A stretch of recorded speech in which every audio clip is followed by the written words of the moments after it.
Should you play golf at Moonah Links in Victoria, Australia? So I'm playing every golf course in Melbourne to find the best one, and this week I took a trip down to the Mornington Peninsula to play one of the most highly regarded facilities in public golf. There are two courses down here and I played the Open. It's about an hour and a half from the city centre and it costs $125. Courses here are fantastic, the clubhouse and practice facilities are top notch, and I cannot fault the course. The tee boxes, the fairway, the greens, they were all in top condition. So if you're thinking about playing here, keep watching to see an overview of the course and drop a follow to see more courses.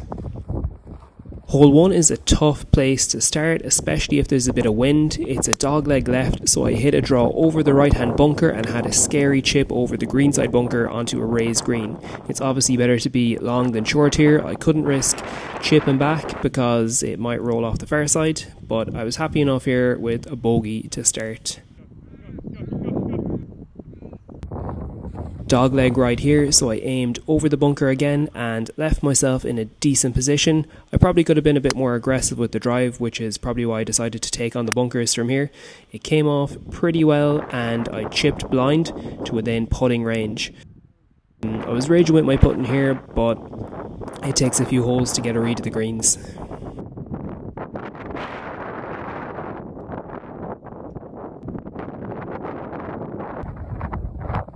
Tried to do the same here, but the wind was starting to pick up and I snap hooked this into the rough.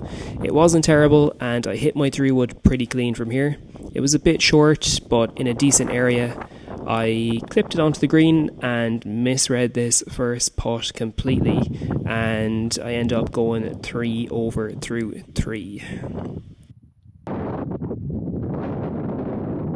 Hole 4, downhill with the wind at my back. I covered these bunkers with ease and had 165 metres to the green. I didn't want to go over the back here, so I hit a 6-iron. It was a bit thin and I came up just short. Look at this chip here. I think we can all say it deserved a birdie. Hole 5, this was the windiest part of the course, so I was aiming way far right of the green. I got really lucky because this could have ended up in the bunker, and if it went in there, it was game over. Better short here, I think, than in the bunker. My putting unfortunately let me down, but in the face of this wind, sometimes you have to take your medicine and move on. Hole 6, again a very windy situation. I lost the feel of where my driver was and topped this just a few metres. It was a bit more sheltered here, and you can see from how the wind took this ball that it was pretty windy. I wasn't really sure how this pitch was going to react to the wind either, and it came up just a bit short. I was lucky I was able to get this up and down, and my putting really saved me here. Hole 7, I hit a peach of an iron and it got blown just into the sand, so I was sickened. This is a terrible bunker to be in, it's literally taller than me. Thankfully I got out of it in one, but it was pretty touch and go here. There was no way I was holding this, but I was so far away from the hole, but I was really thankful just to get out of here with a bogey.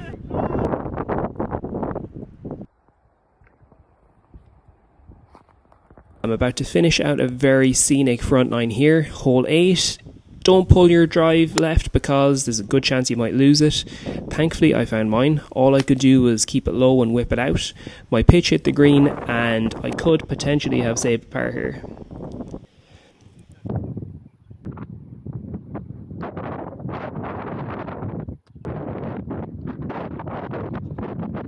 Hole 9 is a short par 4 to finish out. If you hit the fairway, you have a good chance at par.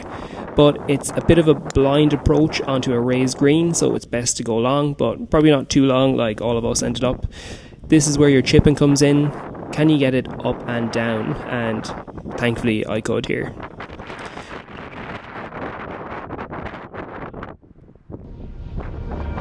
This was a decent front nine for me, 43 shots and 7 over par. With a 12 handicap, I scored on every hole and I ended up with 17 points. I struggled a bit off the tee because of the wind, and there are lots of tricky greens where you can't see exactly what you're hitting into. Let's have a look at the back nine. Hole 10, there's a few fairway lined bunkers, so try and stay out of those if you can. I was lucky to be short this greenside bunker as well. How are your ups and downs? It's actually great to see a few putts dropping over the course of a round. Hole 11, I piped my drive down the middle but came up short with my approach. I'm not sure why I tried flop shotting here, but I managed to blade it way to the back of the green and there was no chance of making a par from here.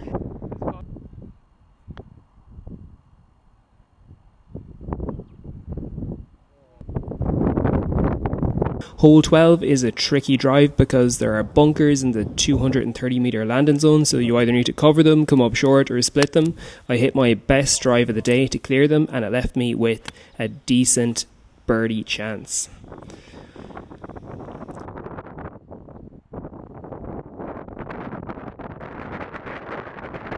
Hole 13, long par 3 here into the wind. I hit a 5-wood and pushed it slightly to the right of the hole. I probably should have done better here with this up and down, but I left the putt short.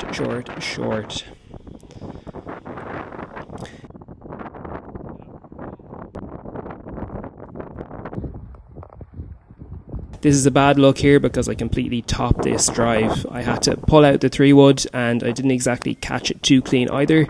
I give myself a decent chance at birdie with this pitch and I could have saved it if I'd have read this green correctly, which I did not.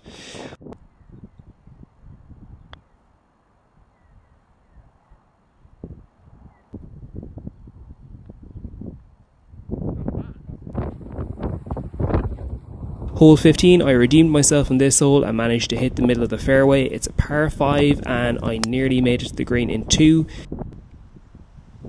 Can I make it up and down? That's the big question. Yes, I can for a decent looking birdie. Golf is an easy game when it happens like this. Hole 16, the mood is high after that birdie and it gets better because I find the fairway with my drive and then I hit the green with my pitch. But the birdie to bogey pipeline is strong here and I 3-putt for a 5.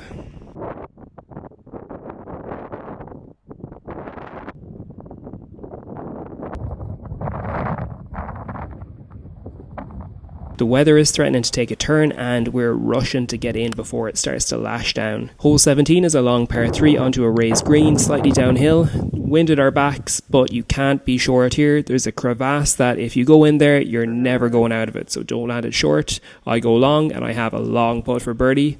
This is as good as I could possibly do here and I walk away with a par. Hole 18, there are 10 bunkers on this hole, which is probably unnecessary for the 18th.